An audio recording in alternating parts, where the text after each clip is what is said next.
محبت سے بولو تو چاند بھی چمکے تو کہاں بات بنے گی. آپ آئے تو اس محفل کی شان بڑھے گی.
الحمد لله منشئ الخلق من عدم ثم الصلاة على المختار في القدم والآل والصحب ثم التابعين لهم أهل التقى والنقى والحلم والكرم. أما بعد أعوذ بالله من الشيطان الرجيم ببركة بسم الله الرحمن الرحيم.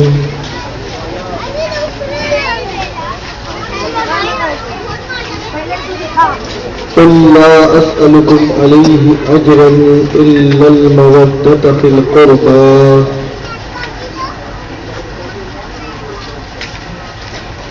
وقال النبي صلى الله عليه وسلم حسین منی وانا من الحسین. صدق اللہ العظیم وصدق رسولہ النبی الامین المختار الکریم. ونحن على ذلك لمن الشاهدين والشاكرين والحمد لله رب العالمين. صدق اللہ المولانا العظیم.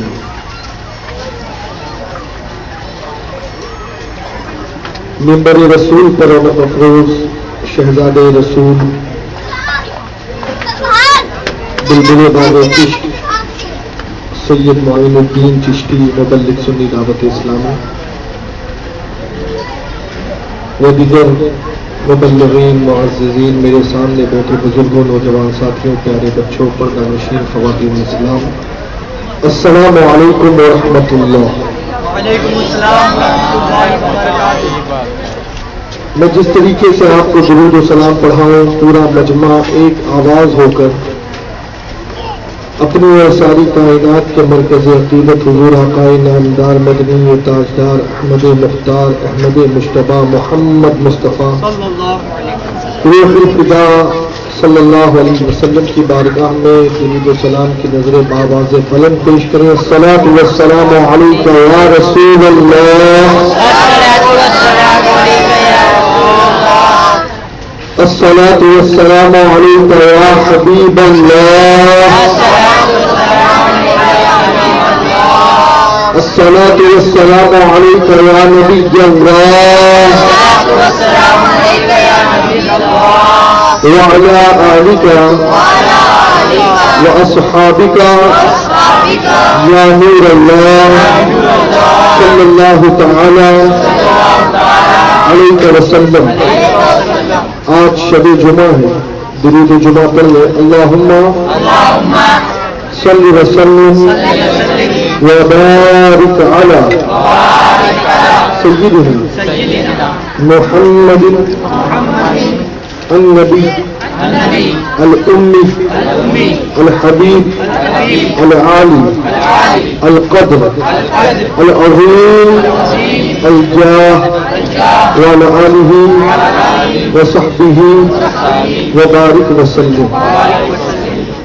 اس درود کی فضیلت یہ ہے کہ جو شب جمعہ یا روز جمعہ پابندی سے اسے پڑھے تو انشاءاللہ اللہ کی جانب سے اسے 2 انعام عطا ہوں. انعام مل رہے ہیں پھر بھی زبان خاموش ہے. ایک انعام مرنے سے پہلے اور ایک انعام مرنے کے بعد. جو انعام مرنے سے پہلے ملے گا وہ یہ کہ اسے موت کے وقت حضور کی زیارت نصیب ہو, اور جو انعام مرنے کے بعد ملے گا وہ یہ کہ حضور کے ہاتھوں سے اسے قبر میں اترنا نصیب ہو. اللہ تعالی ہمیں یہ دونوں سعادتیں عطا فرمائے. کسی اہل دل نے کہا لی خمسۃ اطفی بہا حر الوباء الحاطمہ. لی خمسۃ اطفی بہا حر الوباء الحاطمہ المصطفى والمرتضى وابناهما والفاطمہ.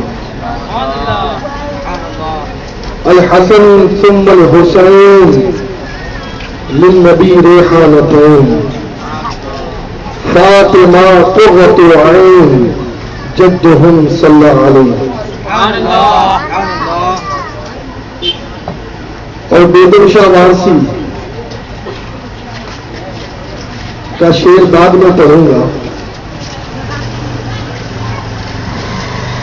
پہلے خواجہ معین الدین کے اشعار پر.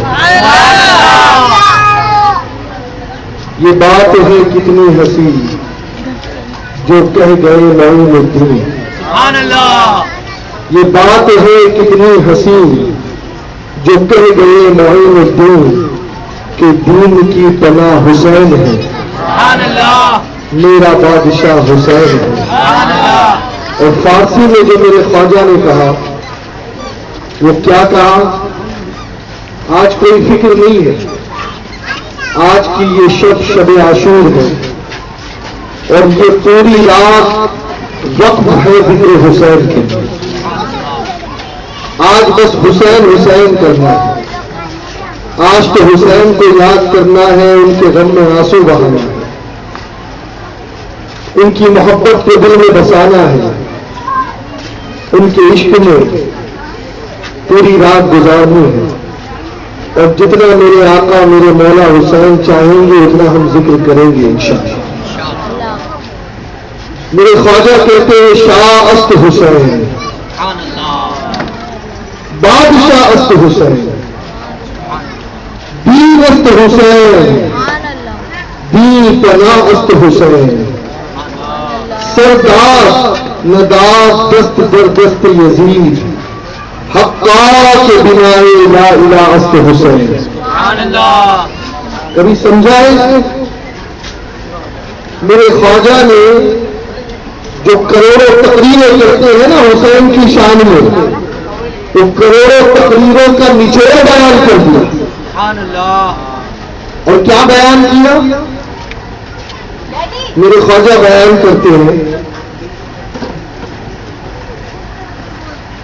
شاہ حسین, حسین شاہ ہے. کیا کہہ دو حسین کیا ہے؟ شاہ ہے. تو پھر سوچ میں پڑ گئے معین الدین تو نے حسین کو شاہ تو کہہ دیا, لیکن کیا شاہ کہنا یہ حسین کی شان ہے؟ آج تو ہر سید کو شاہ کہتے ہیں,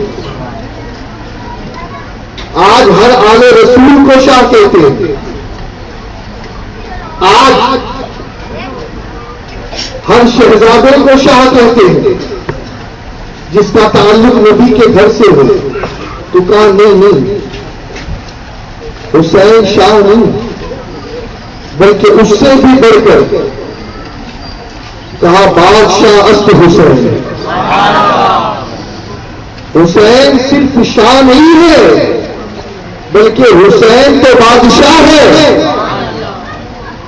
پھر معین الدین کے ضمیر نے جھنجھوڑا معین الدین کو، کہا اے معین، اے حسن، تو نے حسین کو بادشاہ کہہ دیا؟ ارے بادشاہ تو بہت گزرے ہیں،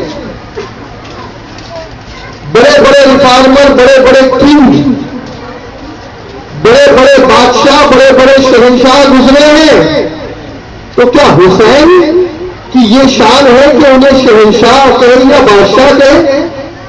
پھر بنتے کہا نہیں، نہ تو شاہ نہ تو بادشاہ، میرا حسین تو اس سے بھی اعلیٰ ہے.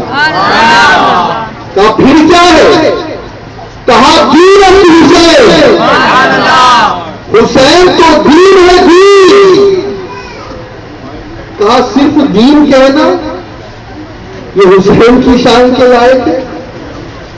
کہا صرف دین نہیں ہے بلکہ کہا دین پناہ حسین، کہ جس بارگاہ میں آ کے دین کو بھی امان ملتی ہے، دین کو بھی پناہ ملتی ہے، وہ ہے میرا حسین. دین حسین، حسین دین ہے، صرف دین نہیں ہے بلکہ دین پناہ حسین. اور پھر کہا سردار اب حجت قائم کی. کہتے ہیں نا کہ آدمی 2+2 کہے پھر کہ = 4، تو اب حساب لگایا. کیا حساب لگایا؟ حسین کی پوری زندگی کا. کہا سردار سر دے دیا، ندار دست در دست یزید، سر کو دے دیا حسین نے، لیکن یزید کے ہاتھ میں ہاتھ نہ دیا. تو اب اس کا حاصل کیا نکلا؟ حسین سر دے چکے، ہاتھ نہ دیا. اب امام حسین کے حوالے سے معین الدین حاصل نکال رہے ہیں کہ سر دے دیا، ہاتھ نہ دیا. اب حق یہ ہے کہ حسین کو اگر کچھ کہنا ہو تو اس سے کم کچھ مت کہنا. اے معین الدین، اے شہنشاہ ہند، اے ولایت ہند کے تاجدار، ہم کیا کہیں حسین کو؟ تو خواجہ کہتے ہیں حق کہ لا الہ الا حسین، کہ حسین بنا لا الہ الا اللہ ہے. اگر آپ حسین ہیں تو کلمے کا وجود ہے، اگر حسین ہے تو ہماری زبانیں لا الہ الا اللہ کی تکرار کر رہی ہے، ہم محمدی رسول اللہ پڑھ رہے ہیں. اور خدا کی قسم اگر میرا حسین نہ ہوتا، نہ کلمہ ہوتا، نہ اسلام ہوتا، نہ دین ہوتا، نہ مذہب ہوتا، نہ مسجدیں ہوتی، نہ اذانیں ہوتی، نہ نمازیں ہوتی، کچھ نہ ہوتا. جو کچھ ہے یہ صدقہ حسین ہے. یہ حسین کا صدقہ ہے، یہ حسین کی عطا ہے، یہ حسین کی نوازش ہے. اور اسی لیے تو بیگم شاہ وارسی نے جو کہا، کیا کہا؟ عارف تھے اور ایسے عارف تھے بیگم شاہ وارسی کہ اللہ اکبر کہتے ہیں بیگم یہی تو 5 ہے مقصود کائنات. بیگم یہی تو 5 ہے مقصود کائنات. خیری والا وہ مرتضیٰ، خیری والا وہ فاطمہ، حسن حسین اور علی. اگر کوئی طائرانہ اور غائرانہ نظر سے دیکھے تو اس پوری دنیا کا مطلوب یہی 5 شخصیتیں ہیں، پوری دنیا کا مقصود یہی 5 شخصیتیں ہیں. ارے میرے آقا کے لیے کائنات بنائے گئے اور میرے آقا ان چاروں کے لیے بنائے گئے. اور میرے آقا صلی اللہ علیہ وسلم نے کتنی بڑی بات کہی ان لوگوں کے بارے میں. آخری وقت جب حضور اپنی امت کو چھوڑ کر جا رہے ہیں ظاہراً، حجۃ الوداع کے موقع پر، ترکتم فی ثقلین میں تم میں 2 بھاری چیزیں چھوڑا جا رہا ہوں. 10 چیزیں نہیں کہی, 20 چیز نہیں کہی, 40 اور 50 چیز نہیں کہی, کہاں پر 2 چیزیں چھوڑا جا رہا ہوں. میں محمد نہ رہوں گا لیکن یہ 2 تمہارے بیچ ہمیشہ رہیں گے. کیا کہا؟ نمبر 1 کتاب اللہ, ایک میری ایک اللہ کی کتاب قرآن. نمبر 2 وعترتی اہل بیتی, اور نمبر 2 میری اہل بیت, میرے گھر والے. اور پھر فرمایا ان کو مضبوطی سے تھامے رکھنا, ان کا دامن کبھی نہیں چھوڑنا. اور میرے آقا نے فرمایا کہ جس نے ان دونوں کے دامن کو تھامے رکھا وہ کامیاب ہو گیا, اور جس نے ان دونوں میں سے کسی ایک کو ترک کیا, کسی ایک سے روگردانی کی, کسی ایک کے حوالے سے بھی اگر اپنے آپ کو پیچھے کیا, میرے آقا فرماتے وہ گمراہ ہو گئے, وہ دین سے پھر گیا. پتہ یہ چلا کہ وہ لوگ جو صرف قرآن قرآن قرآن قرآن قرآن کے رٹے لگاتے ہیں اور ان کی محفل قرآن ہی کے حوالے سے ہوتی ہے, کبھی اہل بیت کے حوالے سے نہیں ہوتی. ان کے ہاتھوں میں دامن قرآن موجود ہے لیکن دامن اہل بیت موجود نہیں ہے, تو سمجھ جانا میرے آقا کی حدیث کی روشنی میں وہ سب کے گمراہ ہوئے. اور وہ بھی گمراہ ہے کہ جو اہل بیت کی تو باتیں کرے, جو حسن و حسین کی تو باتیں کرے, جو علی و فاطمہ کی تو باتیں کرے, جو عباس کی تو بات کرے, عقیل کی تو بات کرے, جو مسلم کی تو بات کرے, جو بات کرے امام محمد باقر کی بات کرے, جعفر صادق کی بات کرے, امام تقی کی بات کرے, امام نقی کی بات کرے, موسیٰ کاظم کی بات کرے, علی رضا کی بات کرے, لیکن وہ قرآن سے دور ہے, وہ ہو نہیں. یہ دونوں لازم و ملزوم ہیں, ایک قرآن دوسری اہل بیت. میرے آقا نے فرمایا یہ 2 یہ ہمیشہ تمہاری رہنمائی کریں گے, اور پھر یہ دونوں ایسے ملے ہوئے ہیں کہ نہ قرآن اہل بیت سے جدا ہو سکتا ہے, نہ اہل بیت قرآن سے جدا ہو سکتا ہے. ارے جب بھی قرآن پر کوئی آنچ آئے گی تو اہل بیت حفاظت کرے گی, اور جب اہل بیت کی آنچ آئے گی تو قرآن حفاظت کرے گی.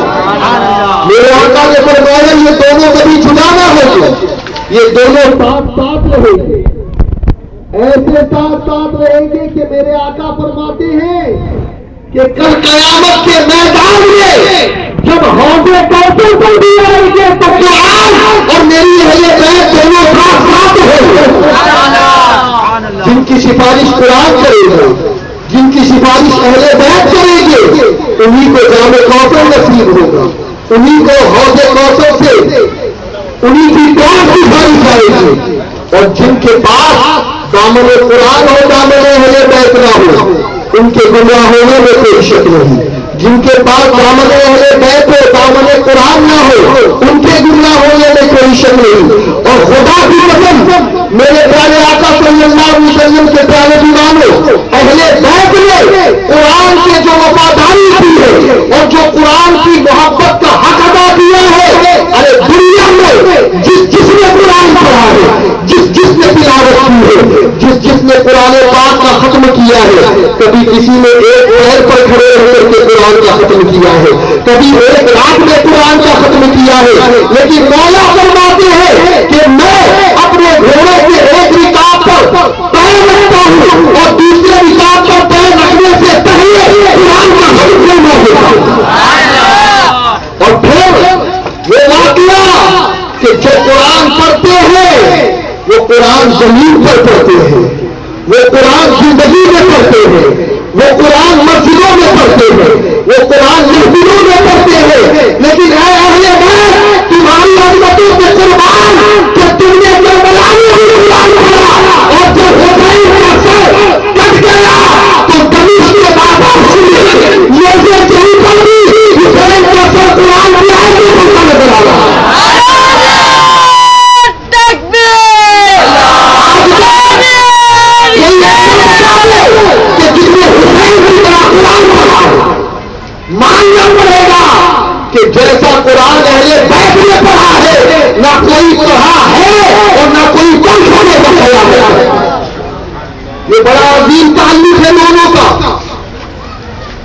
بیت اور قرآن. کل سید صاحب بیان کر رہے تھے قل لا اسألکم علیہ اجرا الا المودۃ. اللہ نے قرآن میں فرمایا اے لوگوں، ارے قرآن میں جو اہل بیت کے حوالے سے اللہ نے فرمایا ہے سنو گے تو عقلیں دنگ ہو جائے گی. میں تو یہی کہتا ہوں کاش کہ امت قرآن پر بھی متفق ہو جائے تو یہ جتنے فتنے ہیں وہ مٹتے رہ جائیں گے. کیا فرمایا اللہ نے؟ قل، اب محبوب آپ کہیں کیا کہیں؟ لا اسألکم علیہ اجرا، مجھے تم سے کوئی بدلہ نہیں چاہتا، میں تم سے کچھ سوال نہیں کرتا بدلے کا. الا، ہاں، مودۃ فی القربی، جو میرے قرابت والے ہیں، جو میرے قریبی ہیں، ان سے مودت کرو، محبت کرو، پیار کرو. اب آئیے تھوڑی دیر کے لیے اس آیت کو سمجھنے کی کوشش کرتے ہیں. اور الحمدللہ اگر فقیر یہ چاہے تو کم و بیش 3 یا 4 گھنٹے سے اس آیت پر بول سکتے ہیں. الحمدللہ قیدی سے نعمت کے طور پر محبوب آپ کہیں، آپ کہیں. اب اس آیت کا شان نزول ہم سمجھتے ہیں. ڈریے مت، آج ذکر الہی ہونے والا ہے تو ابھی سے پریکٹس شروع ہو گئی. آج پوری لائن بند ہوگی. اور کیا ہی اچھا ہو، اندھیرا ہو، ذکر حسین ہو، غم حسین ہو، آنکھوں سے اشک چھلکے. دو شان نزول ہے اس آیت کے. ایک تو وہ ہے جو حضرت علامہ جلال الدین السیوطی نے در منصور میں نقل کی، اور ایک دوسری روایات جو امام تفسیر خازن اور امام بیضاوی وغیرہ نے نقل کی. ایک روایت یہ ہے کہ میرے آقا صلی اللہ تبارک و تعالی علیہ وسلم کی بارگاہ میں کچھ صحابہ پہنچے. صحابہ حضور کو بہت قریب سے واچ کرتے تھے، اتنے قریب سے واچ کرتے تھے کہ وہ دیکھتے تھے کہ حضور اکرم صلی اللہ تبارک و تعالی علیہ وسلم اکیلے ہیں. ذریعہ معاش بظاہر اتنا نہیں ہے، گھر میں 9 بیویاں 2 باندھیاں موجود ہیں، خرچ زیادہ ہے، انکم کم ہے. حضور کے گھر کا جو گزر بسر ہوتا وہ بہت مشکل سے ہوا کرتا، بلکہ کبھی کبھی تو ایسا ہوتا کہ 3 دن صرف چھوارے پہ گزر جاتے، اور کبھی کبھی یہ ہوتا کہ ایک کھجور بھی گھر میں نہ ہو. یہ میرے آقا کی گھر کی کیفیت بتا رہا ہوں میں. اتنے چھوٹے گھر ہوتے. حضرت عائشہ کا عالم یہ تھا کہ جب میرے آقا کو تہجد کی نماز پڑھنی ہوتی، حضور سجدے میں جانے سے پہلے عائشہ کے پیر پر ہاتھ مارتے، عائشہ سو رہی ہوتی، اپنے آپ کو سمیٹتی تو حضور سجدہ کر پاتے. اتنے چھوٹے گھر، لیکن ہم ان گھروں میں بھی رہنے کے باوجود شکایت کرتے ہیں. صحابہ دیکھتے تھے حضور کو. اور ایک چیز یاد رکھے، میرے آقا نے یہ جو کچھ بھی کیا یہ امت کو درس دینے کے لیے کیا. فاطمہ زہرا کو کنیز مانگنے کے باوجود بھی نہ دی، چاہتے تو دے دیتے. لیکن یہی ہوتا کہ آج اگر کوئی غریب بچی اپنے باپ سے سوال کرتی، ابا جان رسول اللہ کی یہ بھی سنت ہے کہ حضور نے اپنی بیٹی کو ایک نوکرانی اور کنیز اور باندھی عطا کی، تو وہ غریب باپ اپنی بیٹی کو کہاں سے نوکرانی دے سکتا تھا؟ میرے آقا کی نظر اس غریب باپ پہ تھی، اسی لیے فاطمہ کو کہا 33 بار سبحان اللہ، 33 بار الحمدللہ، 34 بار اللہ اکبر کہو، تاکہ آج بھی اگر کسی غریب باپ کے پاس کوئی بیٹی جائے تو وہ تصویر فاطمی دے کر کے بچی کو تصویر دے دے. ورنہ حضور اگر چاہتے تو جنت کی ہوئی ہے میری ماں فاطمہ کے گھر میں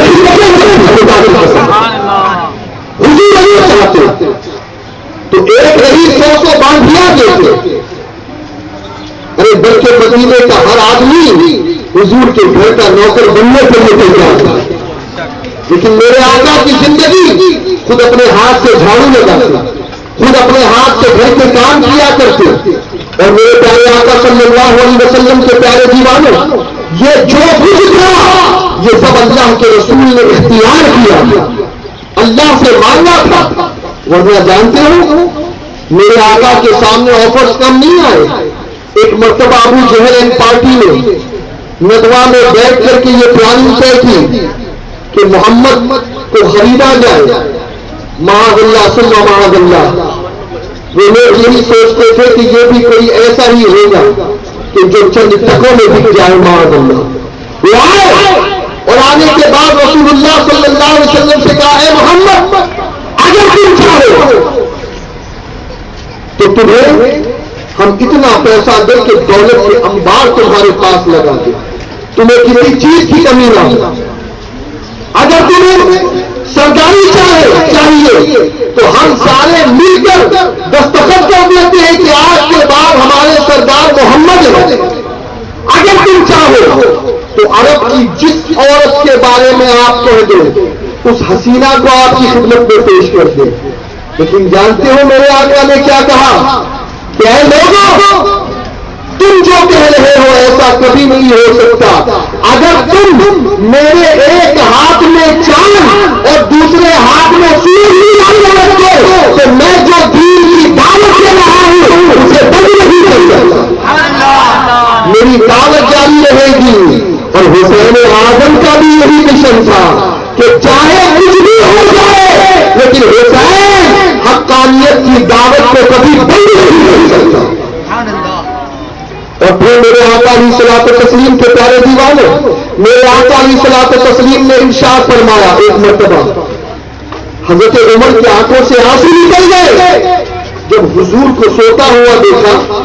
زمین پر حضور سو رہے ہیں اور زمین پر سونے کے بعد حضور کے پیٹھ مبارک کے اندر جو زمین کی کنکریاں ہو رہی ہیں وہ چل رہی ہے۔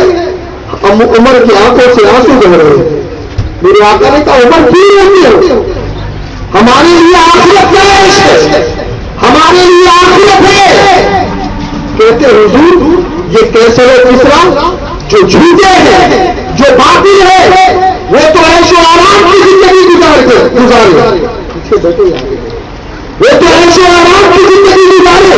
اور یا رسول اللہ آپ محبوب رب ہیں، آپ اللہ کے محبوب ہیں اور آپ کی زندگی ایسے۔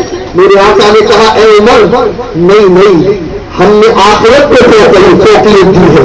قرآن بھی یہی کہتا ہے، اے مومنو کان کھول کے سنو، وَلَلْآخِرَةُ خَيْرٌ لَكَ مِنَ الْأُولَىٰ، کہ جو مومن ہوگا اس کے لیے آخرت بھی افضل ہے، آخرت بھی اعلیٰ۔ یہ دنیا کے جیسے تیسے گزر جائیں گے، شہرت ملے یا نہ ملے، عزت ملے یا نہ ملے، مان ملے یا نہ ملے، سمان ملے یا نہ ملے، حسینہ ملے یا نہ ملے، نازنین ملے یا نہ ملے، لڑکی ملے یا نہ ملے، نوکری چھوکری ملے یا نہ ملے، کچھ ملے یا نہ ملے، لیکن ایمان سلامت رہا تو آخرت ضرور مومنوں کو ملے۔ اور میرے آقا نے فرمایا کہ دنیا مومنوں کے لیے قید خانہ ہے، قید خانہ ہے، کافروں کے لیے جنت ہے۔ لیکن یزید اس دنیا میں جنت تلاش کرنے نکلا تھا اور حسین جانتے تھے کہ نانا نے پہلے ہی بتا دیا ہے مومن کی جنت تو مرنے کے بعد ہے۔ اب میرے پیارے آقا علیہ الصلوۃ والتسلیم کے پیارے دیوانے اس مقام پر حضور نے یہ بھی فرمایا کہ اگر میں چاہوں تو یہ پہاڑ سونے اور چاندی کے بن جائے،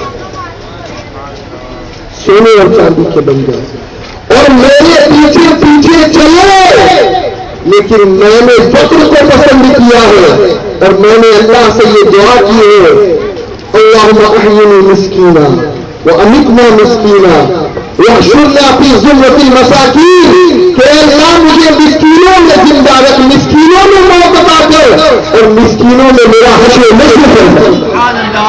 غریبی میرے آقا نے پسند کی، لیکن صحابہ دیکھتے حضور کے گھر کے حالات، کبھی کبھی حضور علیہ الصلوۃ والتسلیم کی کیفیت کیا ہوتی معلوم ہے؟ ایک مرتبہ حضور نماز پڑھانے نہیں گئے، تکبیر ہو. کیفیت یہ ہوتی، ایک بار درود شریف پڑھ لیجیے. اللہم صلی وسلم وبارک علی سیدنا مولانا محمد وعلی آلہ سیدنا محمد. ذرا بلند آواز سے نبی اور آل نبی کی بارگاہ میں درود سلام. اللہم صلی علی سیدنا مولانا محمد وعلی الجود والکرم منبع العلم والحلم والحکمت وعلی آلہ وصحبہ وبارک وسلم علیہ دائما ابدا سرمدا. میرے آقا صلی اللہ علیہ وسلم کی کیفیت یہ کہ حضور اکرم صلی اللہ علیہ وسلم کی زندگی کو صحابہ دیکھ رہے ہیں. حضور کی کیفیت یہ ہوتی کہ جب بلال اللہ اکبر کہنا شروع کرتے اشہد ان لا الہ الا اللہ اور اشہد ان محمد رسول اللہ کی طرف آتے تو حضور اپنے حجرے سے باہر تشریف لاتے. سیدنا بلال حضور کو دیکھتے اور اشہد ان محمد رسول اللہ کہتے، لیکن حضور کا نام بھی آ گیا، حی علی الصلاۃ حی علی الفلاح، پوری تکبیر ہو گئی، میرے آقا حجرے سے باہر نہ نکلے. صحابہ اکرام کو تشویش ہوئی کہ اللہ کے رسول حجرے سے باہر کیوں نہ نکلے. جب صحابہ گئے تو حضور کو حجرے میں بیٹھا ہوا دیکھا. کہ یا رسول اللہ کیا بات ہے، آپ تشریف نہیں لائے. میرے آقا نے فرمایا اے میرے صحابہ، ایک چادر ہے جو تہبند کے طور پر میں پہنا ہوں اور میرے گھر میں کوئی دوسری چادر نہیں ہے جسے پہن کر کے میں نماز پڑھا سکوں. اگر دوسری چادر کا انتظام ہو جائے تو میں نماز ادا کروں. اللہ اکبر. کہا حضور ابھی تو آپ کے پاس چادر موجود تھی تھوڑی دیر پہلے، ہم نے دیکھا تھا. کہا کیا بتاؤں، ابھی ایک یہودی بچی آ کر کے مجھ سے مانگنے لگی، میں نے اسے عطا کر دیا. یہ کیفیت بھی نہیں. آج ہمارے گھروں میں درجنوں لباس ہے لیکن پھر بھی نماز کی اندر آنے کی ہمیں چاہت نہیں، ہم آتے نہیں نماز پڑھنے کے لیے. میرے مصطفیٰ ایک ہی لباس ہے. پھر ایک صحابی نے حضور کو اپنی چادر عطا کی، چادر پیش کی. عطا کیا کریں گے، ساری دنیا انہی کی کھاتی ہے، انہی کا پیتی ہے. کہا حضور یہ لیجیے اور نماز پڑھائیے. میرے آقا نے نماز پڑھی. تین دن ازواج مطہرات کے گھر میں چولہے نہ جلتے. صحابہ سب لوگ سب رہے ہیں، سب دیکھ رہے ہیں. حضور کی خدمت میں آئے اور تمام صحابہ ایسے ہی نہیں آئے. یہ تو حل ہے کہ جو حضور کے نائبین کے حوالے سے بہت کم سوچتے ہیں کہ یہ جو مسجدوں کے امام ہیں، یہ جو عالم دین ہیں جنہوں نے انگریزی تعلیم چھوڑ کر، ٹیکنالوجی کی تعلیم چھوڑ کر، سائنس کی تعلیم چھوڑ کر اللہ رسول کے دین کا علم حاصل کیا، تو آج ہماری فکر نہیں ہے ان کے بارے میں. لیکن وہ صحابہ تھے، وہ نبی کے بارے میں سوچتے تھے. انہوں نے کچھ مال جمع کر کے حضور کی بارگاہ میں پیش کیا. کہا یا رسول اللہ ہم غلام ہیں، ہم کچھ نہیں دے سکتے، آپ کچھ نہیں دے سکتے. لیکن یا رسول اللہ علیہ السلام یہ کچھ تحفہ ہے جو غلاموں نے جمع کیا ہے، حضور قبول کر لیں. قبول کر. اب وہ تحفہ حضور کے سامنے تھا. حضور نے ابھی تک کچھ نہیں کہا، کچھ نہیں کہا. سیدنا جبریل تشریف لائے، آیت پاک لے کر آئے. اے محبوب آپ ان سے کہہ دیجیے لا اسألکم علیہ اجرا.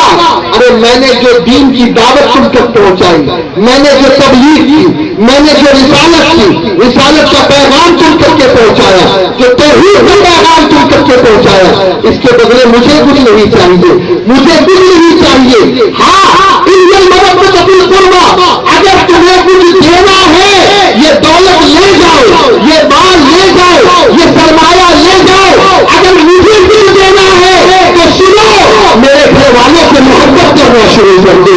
علی کو چاہو، فاطمہ کو چاہو، حسن کو چاہو، حسین کو چاہو، بس ان سے محبت کرو. میں یہی چاہتا ہوں. اگر میں یہ نہیں چاہتا میرا خدا یہ چاہتا. اچھا دیکھیے آیت کا انداز دیکھیے، سبحان اللہ چاہتا تو آیت یوں بھی نازل فرما سکتا لا اسألکم علیہ اجرا. اب محبوب آپ کہہ دیجئے کہ میں کوئی بدلہ نہیں چاہتا، لیکن اللہ نے محبوب سے نہیں کہلوایا، بلکہ قرآن پاک کی آیت نازل کر کے کہا کل رب کی منشا یہ ہے کہ محبوب آپ کے ہیں۔ ورنہ آج سیدھی سیدھی بات کہوں، اگر میں آپ لوگوں میں سے کسی کو کہوں کہ سید معین الدین صاحب کی گیا تو کچھ نذرانہ پیش کرو، تو آپ کہیں کہ دیکھو یار یہ فکسنگ والا معاملہ ہے یا نہیں؟ یہ گھر والے ہیں، ایک ہی خاندان والے ہیں، من ترا حاجی بگول تو مرا حاجی بگول، میں ان کی تعریف کروں یا میری تعریف کرے؟ ہوتا ہے نا ایسا، ہر کوئی اپنے خاندان کی بڑائی کرتا ہے، کچھ بھی ہو کچھ بھی ہو۔ حضور اگر کہتے تو حضور پر بلیم لگ جاتا۔ کیا بلیم لگ جاتا؟ وہ دیکھو دین کی دعوت تو تھی، اب کہہ رہے میرے گھر والوں سے بھی محبت کرو، ان سے تو محبت کرتے ہی تھے، اب ان کے گھر والوں کو بھی کرو۔ اسی لیے اللہ نے کہا محبوب یہ رب کی منشا ہے، رب کی چاہت ہے کہ جو بھی تم سے محبت کرے وہ علی سے بھی محبت کرے، فاطمہ سے بھی کرے، حسن سے بھی کرے، حسین سے بھی کرے۔ اور پھر میرے پیارے آقا صلی اللہ علیہ وسلم کے پیارے دیوانے جو دوسری روایت علامہ جلال الدین سیوطی نے در منصور میں اور غالب الجلالین میں بھی نقل کی ہے، وہ آیت اور وہ روایت تو بڑی دل دہلانے والی ہے۔ دیکھیے جب کوئی نیا نیا اسلام میں آتا ہے، دیکھیے ایک چیز ہے، آپ برا مت مانو، تو بہت ساری چیزیں چھوٹتی ہیں۔ جیسے آپ کو میں ایک واقعہ سناؤں، ایک صحابی حضور کے پاس آئے، کہ حضور یہ اتنے ساری باتوں پہ عمل کرنا پڑے گا اسلام لانے کے بعد، شراب بھی مت پیو، زنا بھی مت کرو، جھوٹ بھی مت بولو، نماز کی پابندی بھی کرو، تمام چیزیں۔ حضور دیکھیے ہر بات سے تو میں نہیں رک سکتا، کوئی ایک بات بتا دو۔ میرے آقا نے کہا ٹھیک ہے، ایک بات کو لازم کر لے کہ جھوٹ مت بولو۔ پھر کیا ہوا؟ سلولی جب میرے آقا نے جھوٹ کے حوالے سے اس کو منع کر دیا تو اب دوسری عادتیں بھی جھوٹنے لگی۔ ہر چیز بتدریج جاتی ہے، جیسے شراب کے حوالے سے میں بتاؤں گا تو آپ کی عقل بند ہو جائے گی، بلکہ قرآن میں اس کے بارے میں کہا تو اس میں فائدہ بھی ہے فائدہ سائنٹیفک ویسے بھی شراب میں فائدے ہے، کچھ ہے، اب خیر میں نہیں بتاؤں گا کیونکہ اس فائدے کے بعد بھی نقصان بھی ہے۔ اس کے باوجود حضرت عمر نے کبھی شراب کو منہ نہیں لگایا، لیکن صحابہ کے گھر میں جب دعوتیں ہوتی، صحابہ ایک دوسرے کو دعوت دیتے تو شراب پلائی جاتی تھی۔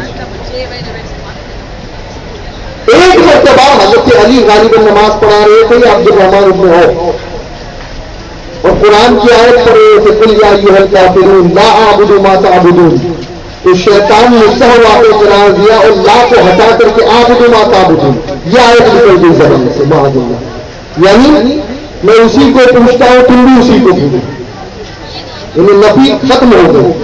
اب یہ بات حضور تک کے پہنچی، حضرت عمر بھی یہی کہتے کہ پھر جا کر کے شراب کی حرمت کا واضح حکم ہوا، پہلے حرمت نہیں تھی اس کی واضح طور پہ۔ خیر اب میرے پیارے آقا صلی اللہ تبارک علیہ وسلم کے پیارے دیوانے، کچھ لوگ ایسے تھے کہ جو ایمان تو لا چکے تھے، لیکن ایمان لانے کے بعد ان کے ذہنوں سے وہ جو ایمان لانے سے پہلے کی گندگیاں تھی وہ پوری صاف نہیں ہوئی۔ یزید ہی کو دیکھ لو کہ اس خبیث نے اہل بیت اطہار اور امام حسین کے سر اقدس کو جب سامنے دیکھا نا تو کیا کہا تھا معلوم ہے؟ اس نے ایک مرثیہ کہا تھا، اس کے اشعار موجود ہیں۔ اس نے کہا تھا کہ آج اگر ابو سفیان زندہ ہوتے، میرے باپ معاویہ زندہ ہوتے، یا بنو امیہ کے لوگ زندہ ہوتے، میرے بزرگ زندہ ہوتے تو خوش ہوتے کہ میں نے بدر کے قتل کا بدلہ لے لیا۔ یعنی وہی گندگی، وہی جراثیم یزید کے ذہن میں بیٹھے۔ خیر اب میں مثال وہ تو نہیں دوں گا، اس لیے کہ صحابہ سے جو غلطیاں ہوئی اللہ نے سب کو معاف فرما دی۔ میں نے اس سے پہلے بھی بتایا تھا احد کے میدان میں بھی کئی صحابہ میدان چھوڑ کر چلے گئے۔ ایسے ہی ایک اور جنگ کے موقع پر 3 صحابی نہیں گئے تھے، جن میں ابو لبابہ بھی تھے، جنگ میں نہیں گئے تھے، اللہ نے ان کی غلطیاں بھی معاف کر دی اور بعد میں ان کے لیے بشارت کا اعلان کر دیا۔ لیکن سنیے، کچھ ایسے لوگ تھے مدینے میں کہ جو حضور سے تو محبت کے دعوے دار تھے، لیکن حضور کے گھر والے انہیں ہضم نہیں ہوتے تھے۔ اور آج بھی کچھ ہیں کہ نبی کے بارے میں تو انہیں کوئی آبجیکشن نہیں، NOC ہے، لیکن علی کے بارے میں تکلیف ہے، فاطمہ کے بارے میں بہت تکلیف ہے، حسن و حسین کے بارے میں تو اتنی تکلیف ہے کہ اگر بس چلے تو حدیثوں کی کتابوں سے نام نکال کر حسن و حسین، اتنے ظالم و جادو ہے۔ لیکن سنو، یہ سب چیز چلنے والی نہیں ہے، نہ کل کوئی ان کا نام نکال سکا تھا، نہ قیامت تک کوئی نکال پائے گا۔ وہ اپنے بغض کی آگ میں جلتے رہیں گے، مٹتے رہیں گے، یزیدیت کا نعرہ بلند کرتے رہیں گے۔ بلکہ میں تو یہ کہوں کہ آج بھی دیکھو، اتنی محبت ہے یزید سے، اتنی محبت ہے یزید سے کہ یہیں پر آپ کے قریب ہی ایک گراؤنڈ ہے نا، جہاں پر کئی یزیدی سال میں ایک بار جمع ہوتے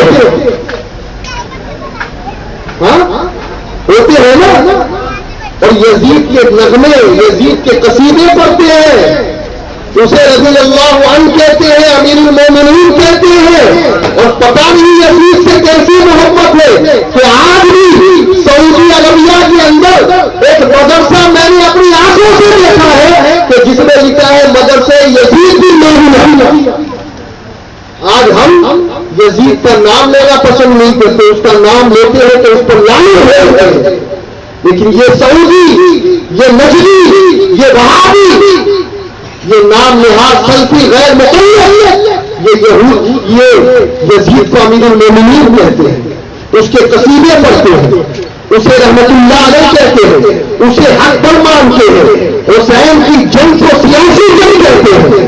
سنو میرے پیارے آقا صلی اللہ علیہ وسلم کے پیارے دیوانوں، کچھ لوگ تھے اس وقت بھی، وہ ان کا حال یہ تھا کہ جب وہ محفلوں میں بیٹھے ہوتے، آپس میں گفتگو کرتے تو معاذ اللہ ثم معاذ اللہ وہ باتیں کرتے کہ دیکھو محمد کے اوپر ہم نے احسان کیا، اس لیے کہ مکے والوں نے محمد کو بھگا دیا، معاذ اللہ، کہہ دو معاذ اللہ، اور ہم نے مدینے میں رہ کر انہیں پناہ دی۔ اگر ہم نہ ہوتے تو محمد کو مدینے میں پناہ کون دیتا؟ ہم نہ ہوتے تو ان کا ساتھ کون دیتا؟ ارے ہم نے انہیں طاقت دی، ہم نے ان کے ساتھ جنگیں کی، ہم نے ان کو جاہل تھے، ان کا نام نہیں لیا، نام نہیں لیا، کچھ جاہل تھے جو اس قسم کی باتیں کرتے، اور ان کا حال کیا ہوتا معلوم ہے؟ جب مولا علی ان کے سامنے آ جاتے تو ان کے چہرے بگڑ جاتے، جب عباس ان کے سامنے آتے تو ان کے چہرے بگڑ جاتے، جب نبی کے چچا زاد یا نبی کے تایا زاد ان کے سامنے آتے تو ان کے چہرے بگڑ جاتے۔ یہ بات نبی تک پہنچتی تھی، نبی کو معلوم تھا، نبی جانتے تھے، اس لیے کہ میں نے اپنے ایک شعر میں کہا کہ یزیدیت ہے صفت جس کی سید مظلوم، یزیدیت ہے صفت کس کی؟ سید مظلوم، اسے بھی آپ کے نانا حضور جانتے ہیں۔ حضور کو سب معلوم تھا کہ کون تو ہے جو میرے گھر والوں سے، قرابت والوں سے محبت کرتا ہے، اور کون تو ہے کہ جو میرے گھر والوں سے دشمنی رکھتا ہے، دکھ رکھتا ہے۔ اس لیے میرے آقا نے مولا علی کے بارے میں فرمایا تھا کہ سنو سنو، جو علی سے دکھ رکھے گا وہ پکا منافق ہے۔ علی سے کوئی دکھ نہیں رکھ سکتا مگر منافق۔ علی کے حوالے سے میرے آقا نے کہا، اب ایک مرتبہ یہی ہوا، پانی سر سے چڑھ گیا، یہ مدینے کے رہنے والے کچھ لوگوں نے اللہ کے رسول صلی اللہ تعالی علیہ وسلم کی بارگاہ کے گھر والوں کی شکایت کی، رشتے داروں کی شکایت کی، اور میرے پیارے آقا صلی اللہ علیہ وسلم کے پیارے دیوانے اتنے میں حضرت عباس آئے، عرض کی یا رسول اللہ اب مدینے میں رہنا دوبھر ہو گیا، آنکھوں سے اشک جاری تھے۔ میرے آقا نے کہا عباس کیا بات ہے؟ کہ حضور کچھ ایسے لوگ ہیں مدینے میں جب وہ ہماری شکلوں کو دیکھتے آپس میں تو ہنس کے باتیں کرتے ہیں، لیکن جب ہم ان کی محفلوں میں پہنچ جاتے ہیں تو یا رسول اللہ وہ چہرہ پھیر لیتے ہیں، ان کے چہرے کی ہنسی غائب ہو جاتی ہے۔ آپ جانتے ہیں نا یہ سچویشن، جیسے آپ 5 لوگ ہیں، آپ کی تو بند نہیں ہے، کوئی جھٹا ایسا آ گیا جو آپ کو پسند نہیں تو آپ کیا کرتے ہیں؟ اس کے سامنے باتیں بند کر دیتے ہیں، دوسرا تذکرہ نہیں کرتے۔ ایسے ہی ہوتا ہے نا، اس کو جلانے کے لیے، اس کی دشمنی ظاہر کرنے کے لیے، اسے بتانے کے لیے کہ سن ہم تجھ سے محبت نہیں کرتے، ہم تجھ سے پیار نہیں کرتے، ہم تجھے نہیں چاہتے۔ اب ہوا یہی کہ میرے آقا علیہ الصلوۃ والتسلیم کی بارگاہ میں حضرت عباس کی شکایت کی، حضور مدینے میں کچھ ایسے لوگ ہیں جو ہمیں تانا دیتے ہیں، جو ہم پر انگلیاں اٹھاتے ہیں، جو پیٹھ پیچھے ہماری برائیاں کرتے ہیں۔ حضور آپ کے گھر والوں کے بارے میں ایسا کہتے ہیں، آپ کے بارے میں ایسا کہتے ہیں۔ میرے آقا کو جلال آیا، اللہ اکبر اللہ اکبر۔ میرے آقا نے مدینے والوں کو جمع کیا اور کہا ہے لوگوں آج تم یہ باتیں کہہ رہے ہیں کہ مدینے میں اگر ہم نہ ہوتے تو محمد کو پناہ کون دیتا، آل محمد کو پناہ کون دیتا، نبی کے گھر والوں کو پناہ کون دیتا؟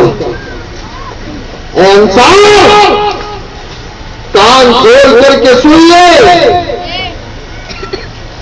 مجھے یہ بتاؤ کہ اگر آج میں نہ ہوتا تو کیا ایمان تمہیں ملتا؟ آج میں نہ ہوتا تو کیا اسلام تمہیں ملتا؟ آج میں نہ ہوتا تو کیا قرآن تمہیں ملتا؟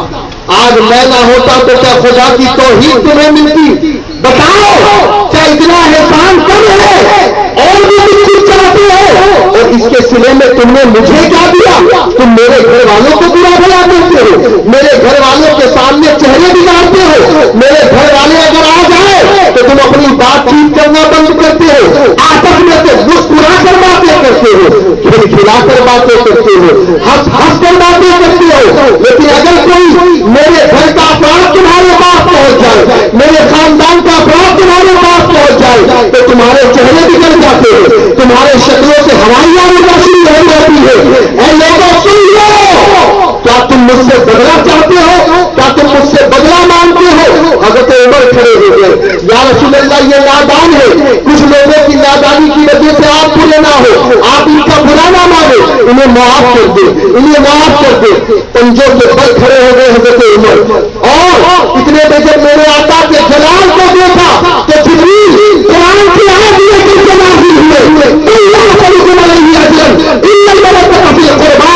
اللہ نے فرمایا محبوب آپ ان لوگوں سے فرما دے کہ اللہ تبلیغ اور رسالت کے بدلے کچھ نہیں چاہتا، بس اتنا چاہتا ہے کہ اے لوگوں تم نبی کے گھر والوں سے محبت کرنا شروع کر دو۔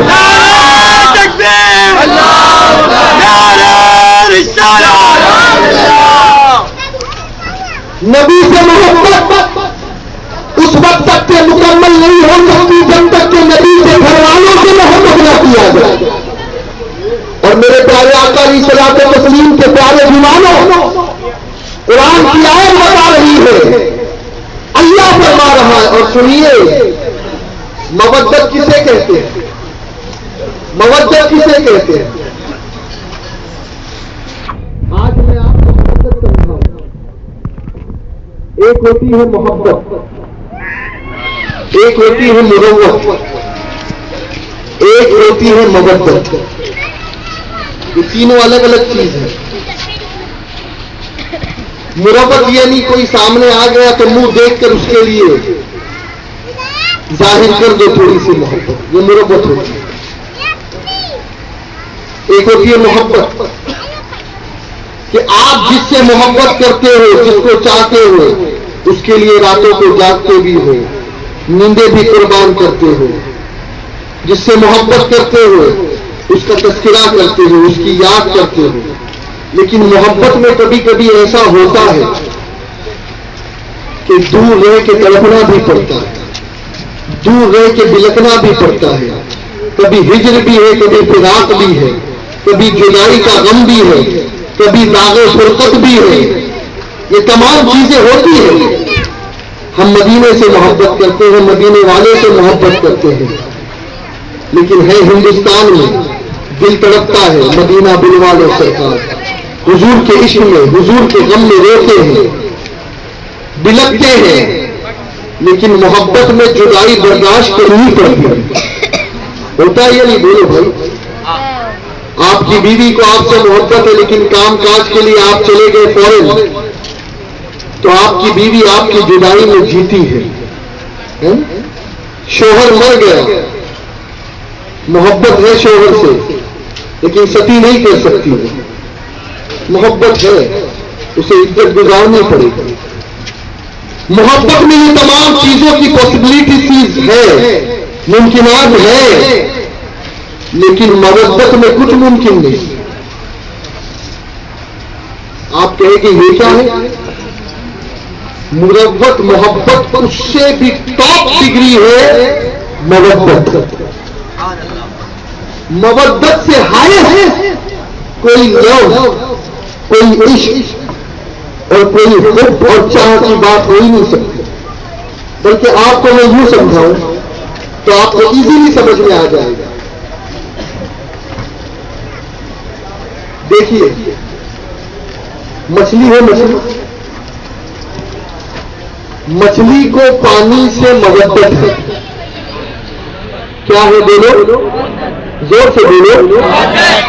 محبت نہیں، محبت نہیں، مودت ہے. مودت کیا مطلب وہی ہے کہ باہر نکالو مر جائے گا. مچھلی پانی بغیر زندہ نہیں رہ سکتی. اسے بڑھیا سے بڑھیا بریانی پیش کر دو، اسے جو چاہو وہ کھلانے کے لیے رکھ دو، لیکن اس کی زندگی تو جڑی ہے پانی کے ساتھ. اللہ نے کہا میرے نبی کے گھر والوں سے محبت کرو.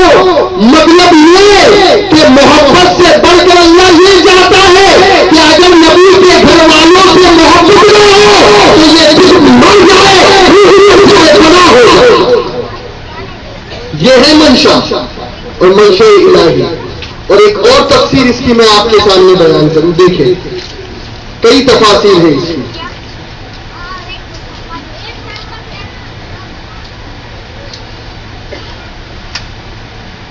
لا اسألکم علیہ اجرا. بات ہے اجر کی. بات کیا ہے؟ بولیے، زور سے بولو نا بھائی. اور اجر کسے کہتے ہیں معلوم؟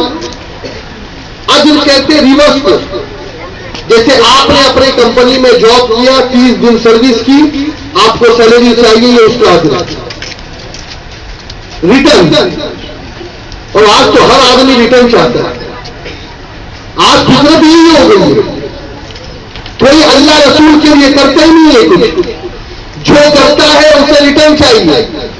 اگر میں نے اچھی تقریر کی تو مجھے واہواہی ملنی چاہیے، نعرے ملنے چاہیے، داد ملنے چاہیے. اللہ رسول خوش ہو یا نہ ہو، بھاڑ میں جائیں گے. معاذ اللہ، ہر کوئی ریٹرن چاہتا ہے. آج عبادت نہیں، معاذ اللہ تجارت زیادہ ہو رہی ہے. ریٹرن چاہیے. لیکن سنیے، انبیاء علیہ السلام کی زندگی میں آپ کو بتاؤں کہ وہ جو کچھ کرتے وہ یہی کہتے کہ ہمارا بدلہ کچھ ہم آپ سے نہیں چاہتے، جو کچھ ہے وہ اللہ نے بدلا دیا. اور محبت سے کہہ دو، اور بلند آواز سے کہہ دو. آج یوم عاشور ہے، جتنا ذکر کرو گے اتنی نیکیوں میں اضافہ ہے، آپ ثواب بھی زیادہ ملے۔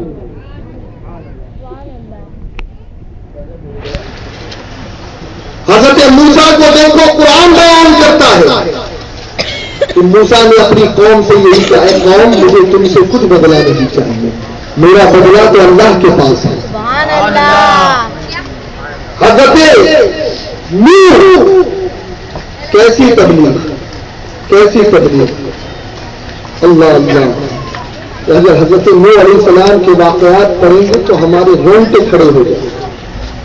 آج کے مبلغین کسی کو 10 بار دعوت دے دے تو پھر کہتے یار تھک گیا میں اس سے۔ ارے نوح علیہ السلام کی تبلیغ کی طرف دیکھو، 950 برس تک دعوت دی، 950 برس تک، لیکن اس کے باوجود بھی بدلہ کچھ نہیں مانگا، قوم سے کچھ بدلہ نہیں مانگا، کہ قوم تم سے کچھ نہیں چاہیے، جو دینے والا ہے وہ اللہ کی ذات ہے۔ لیکن بڑی عجیب بات ہے کہ موسیٰ بدلہ نہ مانگے، نوح بدلہ نہ مانگے، ابراہیم بدلہ نہ مانگے، الیاس بدلہ نہ مانگے، زکریا بدلہ نہ مانگے، یحییٰ بدلہ نہ مانگے، ادریس بدلہ نہ مانگے، شیش بدلہ نہ مانگے، کوئی بدلہ نہیں مانگ رہا۔ اور قرآن کہہ رہا ہے اے نبی تم بدلہ مانگو، قل لا اسألکم علیہ اجرا الا المودۃ فی القربى۔ عجیب بات ہے، بلکہ نبی تو نبی الانبیاء ہے، نبی کی شان تو یہ ہے کہ سارے نبی جن کے در کے سوالی ہیں، بلکہ جس کو جو ملا ہے وہ نبی کے معجزے کا حصہ ملا، جس کو جو ملا ہے نبی کے علم کا صدقہ ملا ہے، جس نبی کو جو ملا ہے نبی کے نور کا صدقہ ملا ہے۔ تو کتنی عجیب بات ہے کہ نوح تو بدلہ نہیں مانگ رہے، موسیٰ تو بدلہ نہیں مانگ رہے، نبی بدلہ مانگ رہے، بلکہ میں تو یہ کہوں گا یہ میرے نبی کی توہین ہے، توہین ہے کہ نبی کسی چیز کا بدلہ مانگے اور کہے میری قوم میں کچھ نہیں چاہتا اس تبلیغ اور رسالت کے بدلے، تم میرے گھر والوں سے محبت کرو، معاذ اللہ ثم معاذ اللہ۔ بدلہ نہیں مانگا، بلکہ نبی پاک صلی اللہ علیہ وسلم نے جو مانگا وہ یہ مانگا کہ اے میری قوم میرے گھر والوں سے محبت کرو۔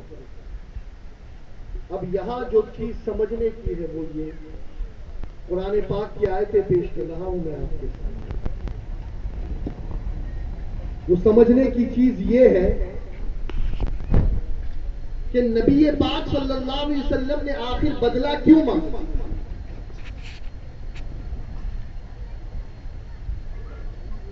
آدم بدلہ نہ مانگے، نوح بدلہ نہ مانگے، شیش، زکریا، یحییٰ کوئی بدلہ نہیں مانگ رہا، نبی بدلہ مانگے؟ ارے یہ نبی کی شان کے لائق ہے ہی نہیں، تو پھر کیا ہے؟ اللہ اکبر۔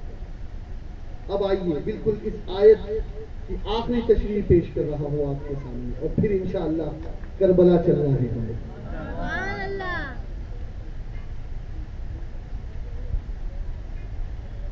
دو چیزیں ہوتی ہیں، ایک ہوتا ہے خزانہ اور ایک ہوتا ہے خزانے کا پروٹیکشن، یہ دونوں الگ الگ چیزیں، آپ سمجھ رہے ہیں؟ دیکھیے دنیا میں جتنا بڑا جتنا امپورٹنٹ آدمی ہوگا اس کے لیے اتنا زیادہ، آپ جیسے عام لوگ ہیں تو کوئی بھی گارڈ نہیں، کوئی باڈی گارڈ نہیں، ٹھیک ہے؟ اب کوئی ایم ایل اے ہو جائے تو اس کو لال بتی بھی ملتی ہے اور پھر گن مین بھی اس کے ساتھ ہوتے ہیں، کوئی ایم پی ہو جائے اسے بھی پروٹیکشن دیا جاتا ہے، کوئی اگر سی ایم ہو جائے اور زیادہ پروٹیکشن، کوئی پی ایم ہو جائے اور زیادہ پروٹیکشن، کوئی اگر کسی ملک کا سپر پاور کا اگر کوئی پرائم منسٹر ہو تو اسے اور زیادہ پروٹیکشن. یہی ہوتا ہے نا, جو چیز جتنی امپورٹنٹ ہوتی ہے, جو ذات جتنی امپورٹنٹ ہوتی ہے, اس کی پروٹیکشن اتنا زیادہ ہوتا ہے. کیا نہیں بھائی؟ آپ دیکھیں نا, آپ غریب ہیں, آپ کے گھر پہ کوئی چوکیدار نہیں. اب جن کے گھر میں دھن دولت موجود ہے, گھر پہ چوکیدار گارڈ بھی موجود ہے اور کتے بھی موجود ہے نا, اور وہ اس چیز کی دلالت کرتے ہیں کہ یہ بہت بڑا آدمی ہے, اس کے پاس بہت دھن دولت ہے. اسی لیے آپ دیکھیں کہ بینکوں کے اندر بھی گارڈ ہوتے ہیں, اس لیے کہ پیسوں کی حفاظت کی جاتی ہے. اب اس آیت کا مطلب سمجھیے. اللہ قرآن میں فرماتا ہے قل لا اسألکم علیہ اجرا, اے محبوب آپ نے قرآن دے دیا, ایمان دے دیا, دین دے دیا, اسلام دے دیا, مذہب و مسلک عطا کر دیا. اب صرف مذہب اور مسلک مل جانا بڑی بات نہیں ہے نا, آپ سمجھ رہی ہیں نہیں بھائی؟ مثال کے طور پر آپ کے پاس ₹1,00,000 آیا تو آپ خوش ہو گئے. ₹1,00,000 آپ کے پاس آنا بڑی بات نہیں, اس ₹1,00,000 کو آپ کیسے بچاتے ہو یا ڈبل کرتے ہو یہ بڑی بات بھیا. نہیں بھائی ₹1,00,000 آیا, آپ نے ابھی عیاشی میں اڑا دیا, کوئی مقصد ہے اس ₹1,00,000 کو؟ اب سب سے بڑی دولت کیا ہے بولو؟ نہیں معلوم آپ کو؟ کیا معلوم ہے سب سے بڑی دولت کیا ہے بولو؟ چلو میں ایک سوال کرتا ہوں, پھر آپ کی آواز نکلے گی. بھائی میں آپ سے یہ کہوں کہ میں آپ کو 10 لاکھ یا 10 کروڑ دیتا ہوں, ایک مرتبہ یہ کہہ دو کہ اللہ ایک نہیں دو ہے, کہو گے؟ ایک مرتبہ کہہ دو ہم نبی کو نہیں مانتے, کہو گے؟ وہ بات اور نہیں کہ وہ ٹائی پہننے والے کچھ بھی کہے کہ نبی کو ماننا بھی حرام ہے, اس سے ہم کو کوئی مطلب نہیں. ہم آپ سے کہیں گے اللہ ہمیں غریبی نہیں رکھے, اس لیے کہ یہ غریبی اچھی کہ ایمان کو سلامت ہے. اگر سعودی ریال آنا شروع ہو جائے, امریکن ڈالر آنا شروع ہو جائے, اور پھر کوئی کہے کہ میں نبی کو نہیں مانتا یا نبی کو ماننا حرام ہے, تو بتائیں آپ ایسا کہیں گے؟ نہیں کہیں گے. کیوں اللہ نہیں کہیں گے؟ اس لیے کہ سب سے بڑی دولت ایمان کی دولت ہے. بولو نا بھائی, ایمان کی دولت ہے. اب سنو, اگر کوئی کسی کو 1,00,000 دے تو پروٹیکشن ہوتا ہے, کسی کو کوئی منصب مل جائے تو پروٹیکشن ہوتا ہے. اے اللہ تو نے ایمان کی دولت ہمیں دے دی, لیکن اب ڈر ہے کہ یہ لٹیرے پھر رہے ہیں, یہ دادی پھر رہے ہیں, یہ رہزن پھر رہے ہیں, کوئی ایمان کی دولت چھین نہ لے, کوئی ایمان کی دولت لے نہ لے, کوئی ڈاکٹر نالائق نہ بن جائے, کوئی تسلیمہ نسرین نہ بن جائے, کوئی سلمان رشدی نہ بن جائے. یہ پاسبل ہے یا نہیں؟ بولو بھائی. کل تک وہ بھی تو کلمہ پڑھنے والے, کلمے کی باتیں کرنے والے تھے, لیکن بتاؤ کیا ایمان سلامت رہ سکا؟ نہیں رہ سکا. تو اب بندے نے اللہ کی بارگاہ میں اپنی مولا یہ ایمان کو تم نے عطا کر دیا حضور کے ذریعے, حضور کے وسیلے سے, حضور کے ذریعے سے تم نے ایمان کو عطا کر دیا. مولا ڈر ہے کہ اب یہ ایمان کوئی لٹیرا چھین نہ لے, یہ ایمان کوئی ڈاکو چھین نہ لے, یہ ایمان کوئی رہزن چھین نہ لے. اللہ نے پروٹیکشن عطا کیا. لا اسألکم علیہ اجرا, اے محبوب آپ کہہ دیجیے کہ ایمان تمہیں دے دیا, اسلام تمہیں دے دیا, اب ایمان کی دولت تمہارے پاس آ گئی. اب اگر تم یہ چاہتے ہو کہ یہ دولت تمہارے پاس برقرار رہے اور کوئی لٹیرا اس دولت کو نہ چھینے, تو سنو اس کا پروٹیکشن یہ ہے کہ تم علی سے محبت کرو, ایمان کی دولت باقی رہے گی. تم عمل سے محبت کرو, ایمان کی دولت باقی رہے گی. تم حسین سے محبت کرو, ایمان کی دولت کوئی لٹیرا تم سے چھین نہیں سکتا. یہ ہے اس آیت کا مطلب. اور میرے پیارے آقا صلی اللہ علیہ وسلم کے پیارے دیوانوں, آپ جانتے ہیں اللہ کے رسول صلی اللہ علیہ وسلم نے کیا فرمایا ہے؟ میرے آقا علیہ الصلوۃ والتسلیم ارشاد فرماتے ہیں اللہ کے رسول صلی اللہ علیہ وسلم کی ایک طویل حدیث ہے جسے امام فخر الدین رازی رحمت اللہ تعالی علیہ نے تفسیر کبیر میں نقل کیا ہے. میرے آقا صلی اللہ علیہ وسلم ارشاد فرماتے ہیں اور اسی آیت کے ضمن میں امام رازی نے اسے بیان کیا ہے تفسیر کشاف کے حوالے سے. اور ایک حدیث اور سنتے چلے. حضرت امام احمد بن حنبل اپنی مسند میں روایت کرتے ہیں. دیکھیے کبھی کبھی کچھ لوگ سمجھتے ہیں کہ یار اللہ کو ماننا رسول کو ماننا کافی ہے. ایک ذہن میں بات ہوتی ہے کیا ضرورت ہے کہ علی کو بھی مانو, کیا ضرورت ہے کہ حسن کو بھی مانو, حسین کو بھی مانو, فاطمہ کو بھی مانو. ایک سوال ہے جو کبھی کبھی ابھرتا ہے.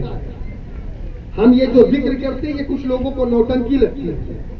کہتے یہ دیکھو محرم کا مہینہ آتا ہے تو 10 دن کی نوٹنکی لے کے بیٹھ جاتے ہیں.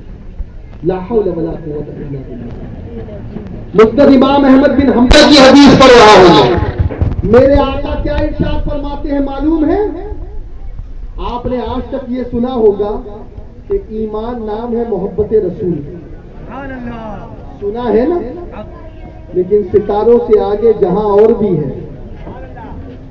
ایمان صرف محبت رسول کا نام نہیں ہے بلکہ میرے آقا فرماتے ہیں اس آدمی کے دل میں ایمان داخل نہیں ہو سکتا جو میری محبت کی وجہ سے میرے گھر والوں سے محبت نہ کرے, جو اپنے خاندان سے بڑھ کر میرے خاندان سے محبت نہ کرے اور اپنے گھر والوں سے بڑھ کے میرے گھر والوں سے محبت نہ کرے اور اپنے بچوں سے زیادہ میرے بچوں سے محبت نہ کرے, اس کے دل میں ایمان داخل نہیں ہو. اب بات سمجھ میں آئی کہ جسے حسین پسند نہیں ہے سمجھ لینا کہ ایمان اس کے دل میں داخل ہوا ہی نہیں. اس سے جھگڑتے کیوں ہو, الجھتے کیوں ہو؟ اس لیے کہ جسے حسین اعظم کا ذکر پسند ہوگا یقیناً حسین سے بھی اسے محبت ہوگی.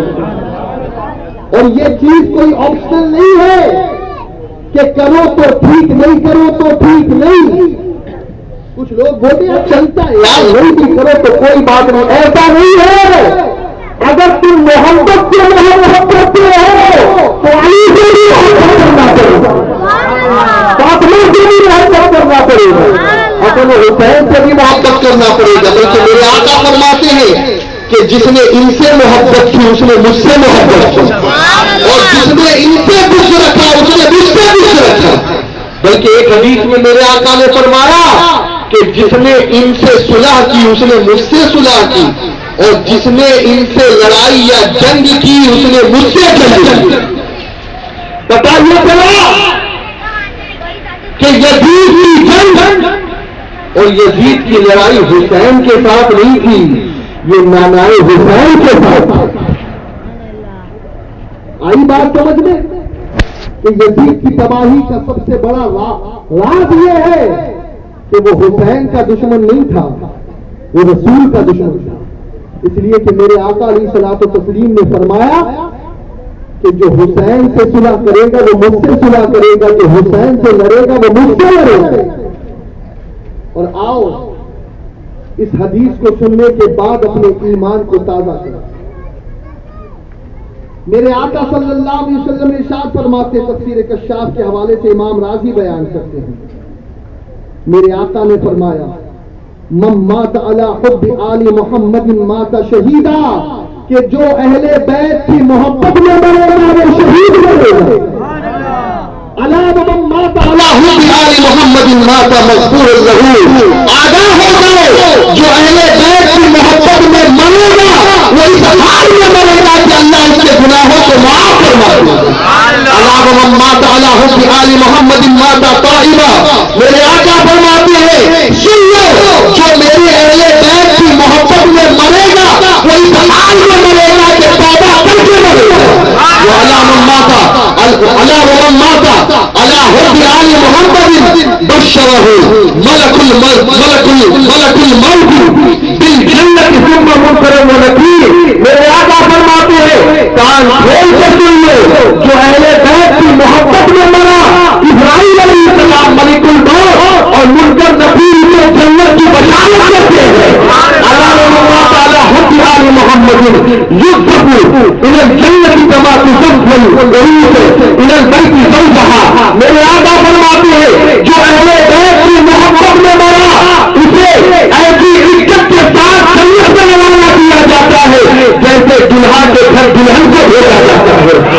اللہ اللہ حب آل محمد فتح له فی قبره باغان الى الجنہ. میرے آقا فرماتے ہیں جو اہل بیت کی محبت میں مرا اس کے لیے جنت کے دونوں دروازے کھول دیے جاتے ہیں. اللہ تعالی حب آل محمد جعل اللہ قبره مزار ملائکۃ الرحمہ.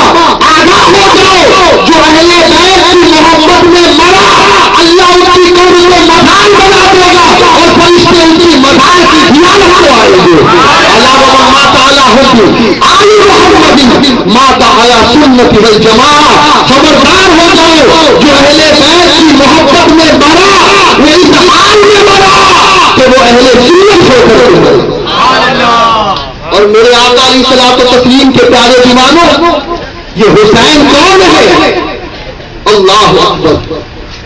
میرے آقا جسے چوما کرتے جسے کاندھے پہ بٹھایا کرتے جسے انگلیاں پکڑایا کرتے جسے گود میں لیا کرتے جسے اپنے مقدس زبان مبارک کو چسوایا کرتے. یہ حسین وہ ہے کہ میرے آقا صلی اللہ علیہ وسلم نے جب پیدا ہوئے نا امام حسین علی آئے کہا بیٹے کا نام کیا رکھا ہے؟ کہا حرب. کہا کیسا نام ہے؟ کہا اس کا نام بدل دے. جبریل امین آئے کہا ان کا نام ہارون کے دوسرے بیٹے شبیر کے نام پر رکھو. حسین نام جبریل نے دیا, نام خدا نے دیا.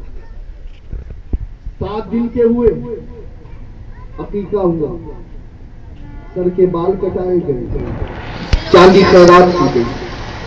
اور سنو میرے آقا صلی اللہ علیہ وسلم نے اذان دی ہے تو حسین کے کانوں میں دی. دائیں کان میں اذان, بائیں کان میں اقامت. اب حسین کی زندگی دیکھو, اللہ اکبر, بڑی عجیب زندگی. بچپنا دیکھو تو بے مثال. خواب دیکھتے ہیں, خواب دیکھتے ہیں ام الفضل, چچی ام الفضل حضرت عباس کی بیوی, کہ حضور کے جسم کا ایک ٹکڑا کاٹ کر کے اس کی گود میں ڈالا گیا, ان کی گود میں ڈالا گیا. صبح پریشان ہوتی, پریشان ہونے کے بعد بارگاہ رسالت میں آتی, یا رسول اللہ ایک عجیب خواب میں نے دیکھا. چچی کیا خواب دیکھا؟ کہا میں نے یہ خواب دیکھا ہے کہ اس طریقے سے آپ کے جسم کا ٹکڑا جو ہے وہ کاٹ کر کے میری گود میں دے دیا گیا. کہا چچی مبارک ہو, یہ تو بڑا عظیم خواب ہے, تم ڈر رہی ہو؟ ارے جاؤ, فاطمہ کے یہاں ایک لڑکا پیدا ہونے والا ہے جسے تم اپنی گود میں کھلاؤ گے. اللہ اکبر. میرے پیارے آقا علیہ الصلوۃ والتسلیم کے پیارے دیوانوں, بچپن ہی سے امام حسین کے شہرے عام ہو رہے ہیں, امام حسین کی عظمتوں کے ترانے گائے جا رہے ہیں, امام حسین کا ذکر چل رہا ہے. اب میرے آقا صلی اللہ علیہ وسلم ایک مرتبہ امام حسین کو کھلا رہے ہیں. ایک گود میں حضور صلی اللہ علیہ وسلم کے چہیتے بیٹے حضرت ابراہیم بیٹھے ہیں, دوسری گود میں امام حسین بیٹھے ہیں. اتنے میں جبریل امین تشریف لاتے ہیں, تشریف لاتے ہیں. اور جب وہ چلے جاتے ہیں تو راوی بیان کرتے ہیں کہ میرے آقا کے آنکھوں میں آنسو تھے. پوچھا یا رسول اللہ کیا بات ہے؟ کہا ابھی جبریل میرے پاس آئے تھے اور اللہ نے مجھے آپشن دیا کہ یہ دونوں تمہارے سامنے ہیں, ایک ابراہیم جو تمہارے لخت جگر ہے اور ایک حسین ہے. اللہ ان دونوں میں سے ایک کو قبول کرنا چاہتا ہے, تو میں نے حسین پر ابراہیم کو فوقیت دے دی. چند دنوں بعد حضرت ابراہیم کا انتقال ہو گیا. اب میرے پیارے آقا صلی اللہ علیہ وسلم کے پیارے دیوانوں، ایک ایسا وقت آیا کہ جب میرے آقا صلی اللہ علیہ وسلم کی بارگاہ میں سیدنا جبریل آئے اور ایک مٹی حضور کی بارگاہ میں میرے آقا کے ہاتھ میں جیسے ہی وہ مٹی آئی، میرے آقا نے اس کی خوشبو سونگی. جبریل نے کہا یا رسول اللہ، یہ کربلا کی مٹی ہے، یہی آپ کے نواسے حسین کو آپ کی امت بے دردی کے ساتھ شہید کر دے گی. میرے آقا نے وہ مٹی ام سلمہ کے پاس دی اور کہا اے ام سلمہ، اسے سنبھال کے رکھنا، اور جب یہ مٹی خون میں بدل جائے تو سمجھ لینا میرا بیٹا حسین شہید کر دیا. بچپن ہی سے امام حسین کی شہرت، شہادت کی شہرت عام تھی. حضرت علی کرم اللہ وجہہ الکریم جانتے تھے کہ حسین کو ایک دن شہید کیا جائے گا، حسین کو قتل کیا جائے گا. بلکہ میرے پیارے آقا صلی اللہ علیہ وسلم کے پیارے دیوانوں، امام حسن کے دو بیٹے حضرت قاسم بیان کرتے ہیں کہ ایک مرتبہ میں سو رہا تھا اور سونے کے عالم میں، نیند کے عالم میں میں نے خواب یہ دیکھا کہ نانا جان کے منبر پر خنزیر اور معاذ اللہ بد جانور بیٹھے ہوئے. اللہ اکبر. جب یہ خواب اس کے سامنے بیان کیا، امام ترمذی نے اسے تفسیر میں بیان کیا ہے. فرماتے جب یہ خواب بیان کیا گیا تو امام حسن نے اس کی تعبیر یہ بتائی کہ اب ایسا دور آنے والا ہے خطرناک کہ جب منبر رسول کو پامال کیا جائے گا اور جوان لونڈوں کی حکومت ہوگی. حضرت امیر معاویہ رضی اللہ تعالیٰ عنہ کہ پردہ فرمانے کے بعد، وصال فرمانے کے بعد ماحول بگڑ گیا. امیر معاویہ نے اپنے بیٹے کو یہ وصیت کی تھی کہ بیٹا سنو، میں حسن سے یہ وعدہ کر چکا ہوں کہ میرے بعد یہ جو حکومت ہے، یہ جو خلافت ہے، یہ دوبارہ اہل بیت میں چلی جائے گی. لہذا بیٹے تم اسے بخوشی سادات کرام کی بارگاہ میں پیش کر دینا. لیکن سنو، یہ جو یزید تھا بڑا پلید تھا. اس کا حال یہ تھا کہ یہ دولت کا لالچی تھا. اور میرے پیارے آقا علیہ الصلوۃ والتسلیم کے پیارے دیوانوں، یزید کے بارے میں کیا کہوں. مجھے ابھی 2 سال پہلے ایک فتنہ بپا ہوا تھا علی گڑھ کے اندر، اور ایک گروپ نے یزید کے حوالے سے یزید کی تعریف میں پمفلیٹ بانٹے، یزید کی حمایت میں مورچے لگائے، اور اسی حوالے سے مجھے وہاں والوں نے کہا کہ آپ تشریف لائیں اور یزید کی اصلیت لوگوں کے سامنے رکھے. الحمدللہ کم و بیش 1.5 گھنٹے میں نے یزید کی حقیقت کو لوگوں کے سامنے رکھا، اور الحمدللہ جب تقریر ختم ہوئی تو لوگوں نے اپنی زبان سے یہ کہا کہ یقیناً یزید ایسا ہے کہ جس پہ کل بھی لعنت برستی تھی ہمیشہ لعنت بھیجی جائے گی. کیسا تھا یہ یزید؟ بڑا عیاش تھا تو صحابی کی اولاد، لیکن اپنے باپ سے ہمیشہ دور رہا تھا، کبھی صحبت نہیں پائی، کبھی جو ہے حضرت امیر معاویہ رضی اللہ تعالیٰ عنہ کی بارگاہ میں کچھ سیکھنے کی کوشش نہیں کی. ارے امیر معاویہ کون تھے؟ امیر معاویہ تو بڑے شریف تھے، ایسے شریف تھے کہ حضرت عمر کے دور میں آپ کو گورنر اور حاکم بنایا گیا تھا دمشق کا، اور حضرت عمر کے دور میں بھی کبھی کوئی شکایت آپ کی نہیں آئی.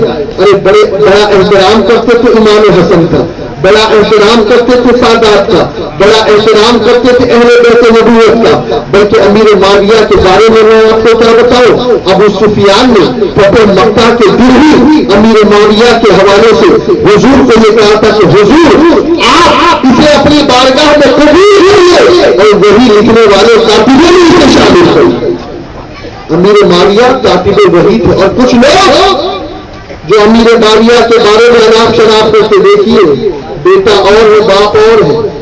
کبھی بھی یزید کے حوالے سے جو باتیں ہیں اسے امیر معاویہ پر اپلائی مت کرے، ورنہ پھر مصیبت ہو جائے گی. اس لیے کہ دیکھیے یہ جو قرآن ہم تک پہنچا ہے نا، قرآن ہم تک پہنچا ہے. کون کون قرآن کو مانتا ہے؟ مانتے الحمدللہ. اب ماننا پڑے گا کہ جن جن لوگوں نے قرآن لکھا وہ سب سچے تھے، وہ سب اچھے تھے. اور اگر معاذ اللہ کوئی ایک بھی ان کی صداقت سے انحراف کرے گا یا منہ موڑے گا یا یہ کہے گا کہ وہ سچے نہ تھے تو پھر قرآن کے اندر بھی اخلاق موجود ہے. جی یہ بات صرف معاویہ تک نہیں رکے گی، بات آگے بہت بڑھ جائے گی. معاویہ بڑے عادل تھے، عدل انصاف والے تھے، لیکن بیٹا، بلکہ میں آپ کو کیا بتاؤں کہ وہ قسطنطنیہ والا جو جیش ہے جس کے حوالے سے یہ سلفی بہت زیادہ واویلا کرتے ہیں کہ حدیث قسطنطنیہ، تو اس میں حضور نے پہلے لشکر کے حوالے سے بتایا تھا، اور پہلے لشکر میں حضرت خالد بن ولید تھے اس کے سپہ سالار. بلکہ جب یزید کو ایک مرتبہ زبردستی امیر معاویہ نے بھیج دیا تھا قسطنطنیہ میں، تو جانتے ہو یزید نے وہاں پر ایک شاعری لکھی. اور شاعری کیا لکھی معلوم ہے؟ کہا کہ مجھے میرے باپ نے یہاں بھیج دیا، کیا ہی اچھا ہوتا کہ میں ام جمیل کی باہوں میں ہوتا. معاذ اللہ، اس قسم کی شاعری اس نے لکھی. یعنی اسے پسند نہیں تھا، زبردستی چلا گیا. اور سنو، ابن عقیل بیان کرتے ہیں کامل میں کہ ایک مرتبہ یزید جب مدینے آیا تو دارالخلافہ میں ہو گیا. اس نے ابن زبیر، ابن عباس اور ابن علی ان تینوں کو بلایا. اب یہ تینوں بتاتے ہیں کہ جیسے ہی ہم یزید سے ملنے کے لیے، اس لیے کہ ان کو معلوم نہیں تھا کہ یزید کون ہے، یہ جانتے تھے کہ امیر معاویہ کے بیٹے ہیں.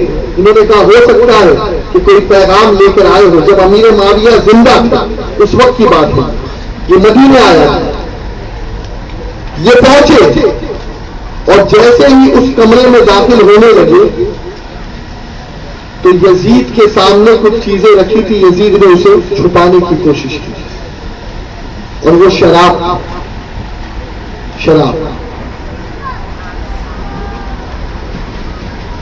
یہ لوگ اندر پہنچے تو ان لوگوں نے کہا یہ کیا ہے؟ تو ایسے نہیں، یہ تو نبیذ تھی. نبیذ، اس نے کہا میں ایک قسم کا شربت پی رہا تھا، اور اس طریقے سے اس بات کو ٹال دیا. امام حسین نے اسی وقت اس چیز کو اپنی آنکھوں سے دیکھا تھا. امام حسین نے سنی سنائی بات کے اوپر اعتماد نہیں کیا تھا کہ یزید عیاش ہے، مکار ہے، عیار ہے. نہیں، اپنی آنکھوں سے اسے شراب پیتا امام حسین نے دیکھا تھا. بتاؤ پھر امام حسین کیسے اس کے ہاتھ میں ہاتھ دے سکتے؟ فاسق مومن تھا یزید، علی الاعلان طوائفوں کو نچوایا کرتا تھا، عیاشیاں کیا کرتا تھا، رقص و سرور کی محفلیں سجایا کرتا تھا، طوائفیں آیا کرتی، بنڈیاں ناچا کرتی. العیاذ باللہ. ارے اتنی بدکاریاں کہ حضرت حنظلہ کے شہزادے حضرت عبداللہ رضی اللہ تعالی عنہ کہتے ہیں کہ ہم نے یزید پر اس وقت خروج کیا کہ جب اس کی بدکاریوں کی وجہ سے یزید نے ماحول اتنا بگاڑ دیا تھا کہ مسجدوں میں لوگوں کی حاضری کم ہو گئی. مسجدوں میں لوگ نہیں جاتے، بازار بھرے ہوتے، شراب کے اڈے بھرے ہوتے، جوئے کے اڈے بھرے ہوتے، عیاشیوں کے محفلیں، طوائفوں کے اوٹے بھرے ہوتے، لیکن اللہ پر مسجدیں خالی ہوتی، شراب عام ہو چکا تھا. ارے میں تو یہ کہتا ہوں کہ آج بھی گجرات کے اندر جو کچھ بھی ہے، لیکن گاندھی کے دور سے لے کر کے اب تک شراب پینے پر پابندی تو ہے، ہاں ہے نا. لیکن گجرات سے ٹھنڈا ہو چکا تھا کوفہ کہ جہاں شرابیں عام ہو چکی. بلکہ دوستوں کیفیت یہ تھی کہ لوگوں کا معاذ اللہ ثم معاذ اللہ یہ حال ہو گیا تھا کہ وہ بیک وقت 4 سے زیادہ بیویاں رکھنا شروع کر چکے. اور اتنا ہی نہیں بلکہ یزید پلیت کے دور میں لوگ اپنی ماں اور اپنی بہن کے ساتھ نکاح کو جائز سمجھ رہے ہیں. آپ سوچو تو صحیح کہ شریعت کے ساتھ کیسا کھلواڑ کر رہا تھا یزید, کیسا کھلواڑ کر رہا تھا. کوئی علی کے فضائل بیان کرتا اسے کوڑے لگائے جاتے. امام حسن بصری کی اکثر روایات آپ نے پڑھی ہوئی, لیکن امام حسن بصری نے حضور کی حدیث کو ڈائریکٹ بیان کیا. اس کی وجہ کیا ہے معلوم؟ امام حسن بصری نے ایسا اس لیے کیا کہ یہ وہ دور تھا کہ جب امام حسن بصری اگر علی کا نام بیچ میں لے لیتے, ورنہ جو کچھ بھی حسن بصری نے سیکھا وہ مولا علی سے سیکھا. وہ آپ کے صاحب تھے حسن بصری, لیکن حضرت علی کرم اللہ وجہ الکریم کا وہ نام نہ لیتے اس لیے کہ پابندی تھی. بلکہ امام نسائی رحمت اللہ تعالی علیہ کو کوفے کی جامع مسجد میں صرف اس لیے شہید کیا گیا, درے لگوائے گئے, قتل کیا گیا. امام نسائی جو علم حدیث کے بہت بڑے ماہر ہیں, ان کی شہادت صرف اس لیے کی گئی کہ انہوں نے حضرت علی کی شان میں ایک کتاب لکھی اربعین, جس میں 40 احادیث کو جمع کیا. کہا گیا کہ یہ حدیث کی جو کتاب تم نے لکھی, تم نے صرف علی کی شان میں لکھی, تم معاویہ کی شان میں بھی ایسی حدیث کی کتاب لکھی. اب وہ تو سچے لوگ تھے نا. کہا سنو, ایسی احادیث, اس قسم کی احادیث اور اتنی صحیح احادیث معاویہ کے حوالے سے حضور کی ڈائریکٹ نہیں ملی تھی, لہٰذا میں کہاں سے لکھوں. اتنا جملہ ان دشمنوں کو بھاری پڑ گیا کہ دشمنان اہل بیت کو, اور انہوں نے امام نسائی کو شہید کروا دیا. کئی لوگ شہید ہوئے, کئی لوگ. خیر, اب دوستوں معاملہ یہاں سے چلا کہ امیر معاویہ کا انتقال ہوا, یزید پلیت تخت پر بیٹھ گئے, زبردستی بیعت کرنا شروع کر دیا. کوفہ والوں میں بیعت کرنا شروع کر دیا, حجاز والوں میں بیعت کرنا شروع کر دیا. جہاں جہاں سلطنت اسلامیہ تھی وہاں وہاں اپنی بیعت کا فرمان پہنچا دیا. مدینے میں اس وقت حاکم مروان تھے, اسے کہہ دیا کہ سنو, یہ 3 شخصیتیں بڑی اہم ہیں مدینے میں. ایک عبداللہ ابن عباس ہے, ایک عبداللہ بن زبیر ہے, اور دوسرے حسین ہے. ان تینوں سے کہو کہ یہ تینوں مجھ سے بیعت کریں. لیکن جب یہ بیعت کی بات یہ بیعت کی بات مدینے میں پہنچائی گئی تو ان تینوں نے انکار کر دیا. اب ان پر ظلم و ستم شروع ہو گئے. بلکہ میرے پیارے آقا علیہ الصلوۃ والتسلیم کے پیارے دیوانوں, میں آپ کو کیا بتاؤں کہ یزید پلیت نے تو نہ روضہ رسول کی حرمت کا خیال رکھا تھا, نہ صحابہ کی عزت کا خیال رکھا تھا, نہ مدینے کی عورتوں کی عزت کا خیال رکھا تھا, نہ خانہ کعبہ کی عزت و حرمت کا خیال رکھا تھا. بلکہ اس نے تو اپنے دور میں دستہ بھی بھیجا تھا جب یہ امیر المؤمنین, جب یہ معاذ اللہ ثم معاذ اللہ ظالم جابر حاکم کی شکل میں تھا, اس نے کعبے پر جو ہے منجیک کے ذریعے سے حملہ کروایا کہ کعبے کا غلاف جل گیا. وہ سیم جو دنبے کی رکھی ہوئی تھی کعبے کے جو ہے چھت پر, وہ سیم جل گئی, کعبے کی چھت جل گئی اور کعبے کو نقصان پہنچا. یزید نے کعبے کے اوپر حملہ کروایا, یزیدی لشکر نے صحابہ کو شہید کروایا. حضرت عبداللہ بن زبیر کی ناش کو یوسف بن حجاج نے جو ہے معاذ اللہ کعبے کے سامنے ٹنگا کر کے لوگوں کے سامنے رکھے تاکہ اسے پتا چل جائے کہ جو یزید کا ملک ہوگا اس کا حال کیا ہوگا. اور اللہ اکبر کبیرہ, اتنا ہی نہیں بلکہ مدینے کے اندر جب اس نے اپنے لشکر کو بھیجا تھا, قتل حسین کے بعد کے واقعات ہیں یہ سب, اس وقت حال یہ ہوا تھا کہ اس وقت 10,000 لوگوں کو اس نے مدینے میں شہید کروایا. کتنے لوگوں کو؟ جن میں 700 صحابہ تھے. کتنے؟ 700 صحابہ تھے. اور 3 دنوں تک یزید پلیت نے اپنے لشکر پر مدینے کی عورتوں کو حلال کر دیا. اللہ اکبر، یعنی جو صحابیات جو مدینے کی عزت معاف پاکیزہ، اور میرے آقا علیہ الصلوۃ والتسلیم کی حدیث یاد ہے آپ کو؟ یزید کے قصیدے پڑھنے والوں، ارے میں آپ کو کیا بتاؤں، میں نے تو کتابوں میں یزید کی شان میں منقبت بھی دیکھی، صرف سعودی میں یزید کے نام کا مدرسہ نہیں ہے، لکھنے والوں نے یزید کی منقبت لکھی ہے، پتہ نہیں عجیب محبت ہے یزید کے ساتھ۔ اس یزید پلیت نے مدینے والوں کو ڈرایا، اور میرے آقا کی حدیث بخاری شریف کے اندر ہے، میرے آقا نے فرمایا کہ جو اہل مدینہ کو ڈرائے گا اور جو اہل مدینہ کو خوف زدہ کرے گا، اللہ نہ اس کے فرض کو قبول کرے گا نہ نفل کو قبول کرے گا، اور قیامت کے میدان میں اللہ اسے ذلیل و رسوا کرے گا۔ یہ میرے آقا کی حدیث ہے، اور یزید نے وہ ساری حدود توڑ دی کہ جو حدود اسلامیہ۔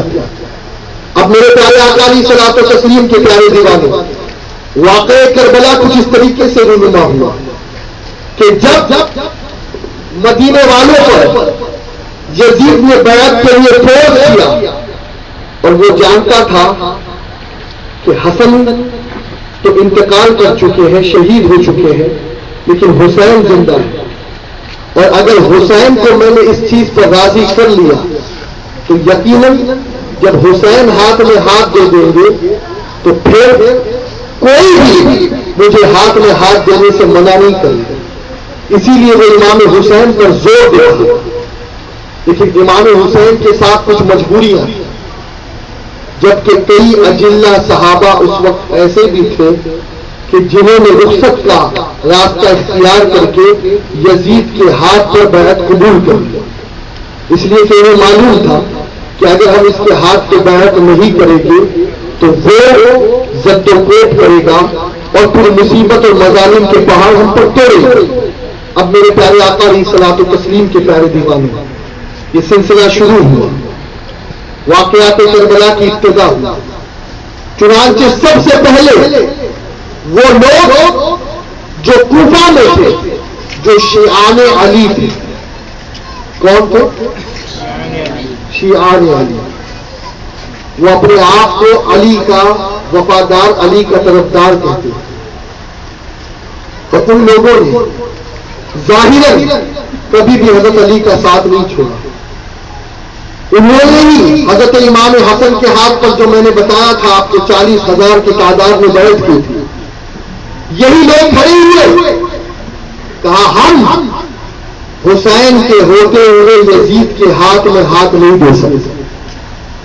انہوں نے خط لکھنا شروع کر دیا مدینے میں، اور کہا اے حسین، ہم کل بھی آپ کے بابا جان کے ساتھ تھے، حسن کے ساتھ تھے، اور اب بھی ہم آپ کے ساتھ ہیں، لہذا ہم یزید پلیت سے کبھی بھی متفق نہیں ہیں، ہم اس کی خلافت کو نہیں مانتے، اس کی حکومت کو نہیں مانتے، آپ کوفہ تشریف لائے، ہم آپ سے بیعت کرتے ہیں، اور الحمدللہ ہم ایک دو نہیں ہیں، ہماری تعداد اتنی ہے کہ ہم یزیدیوں کی اینٹ سے اینٹ لگا ہیں، ہم سب آپ کے ساتھ ہیں، آپ فکر نہ کریں، کوئی آپ کو ساتھ دے یا نہ دے، ہم آپ کے ساتھ ہیں۔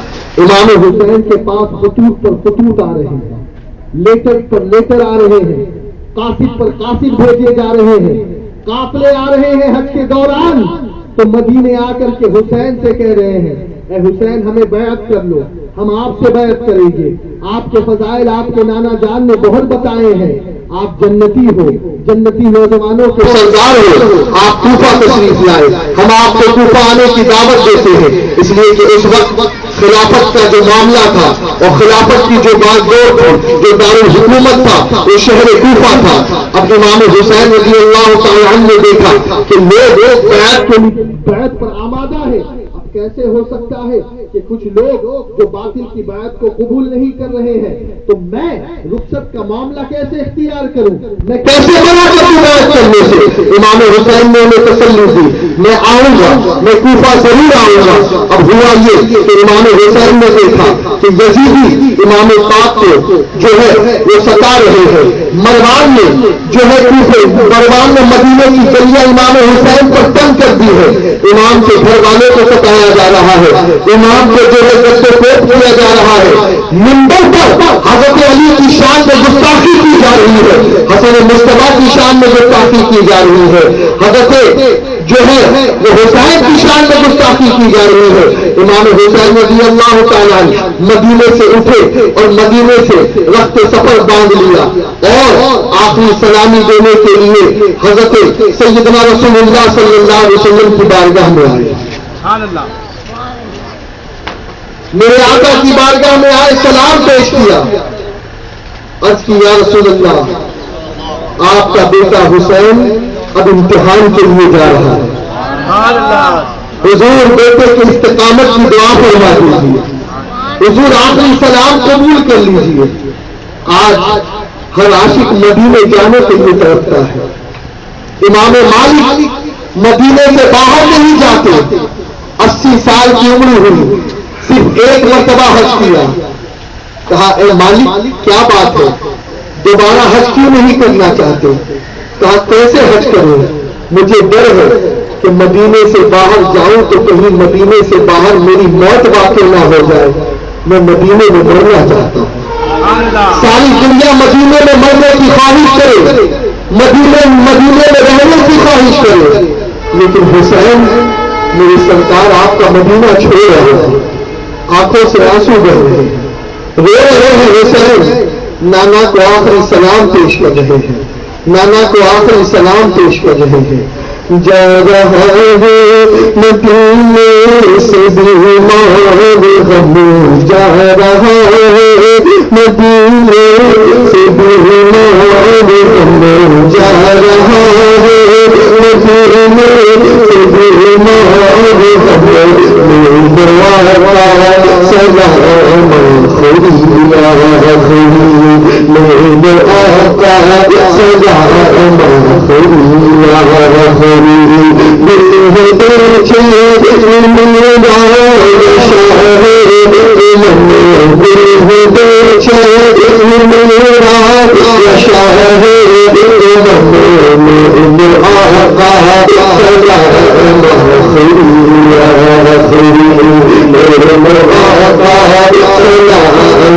خوریا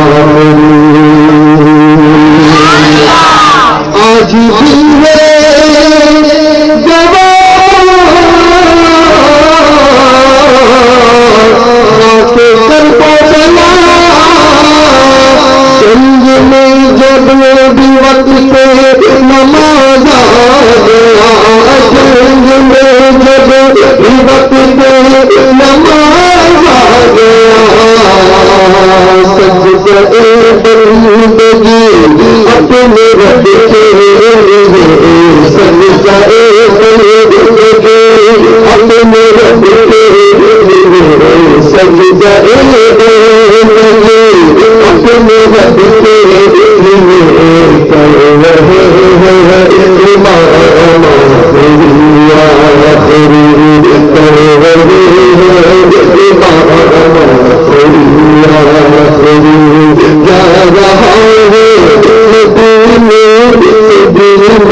استقامت کی دعا کے لیے گزارش کی، پھر حضور کی بارگاہ میں سلام پیش کر کے امام پہنچے جنت البقیع شریف، اپنی امی جان سیدہ فاطمہ کی بارگاہ میں حاضر ہوئے۔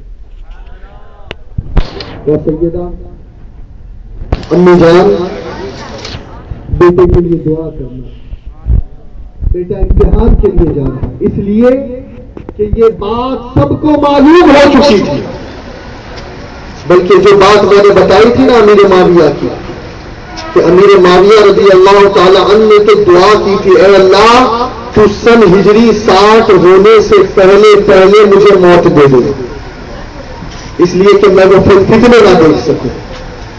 لوگوں نے کہا اے امیر، اے ابو ہریرہ، آپ یہ دعا کیوں کرتے ہیں؟